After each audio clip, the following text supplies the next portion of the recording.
जी मेरा नाम मोहम्मद रमज़ान है जी। पाकपतन शरीफ गांव पक्का सर दा मैं रैशी हाँ जी। जी जी मेरे 6 बच्चे हैं जी। इस महंगाई दे विच जी मेरा गुजारा बहुत मुश्किल है जी। जी इन्हां बच्चों का पेट पालन वास्ते जी मैं पक्का सर तो कबूला रोड से जी मैं इन्हें सफ़र के विच मिट्टी पाना जी। जी जेडे मेरे को मुसाफर लंघते ना जी वो जी कोई 25-20 रुपये 30 रुपये जी वो देते रहे वो जी 300-400 रुपया होंदा है उन्हां नाल जी मैं बच्चों का पेट पालना।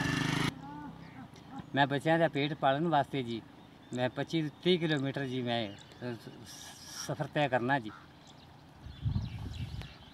जी इस महंगाई दे विच जी 200-400 नाल जी गुजारा बहुत मुश्किल होंदा है जी।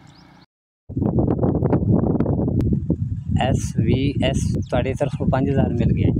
अल्लाह सोना इस कैबने नूं सदा आपदी हिफाजत च रखे। अल्लाह सोना रिज़्क़ च इज़ाफ़ा नसीब अता फरमाए जी। इंशाअल्लाह अल्लाह सोना आपदी बारगाह च कबूल करे। एक अपनी साडे गरीबां दे इंशाअल्लाह बुरे वक्त दे विच मुश्किल दे विच कम आंदी है।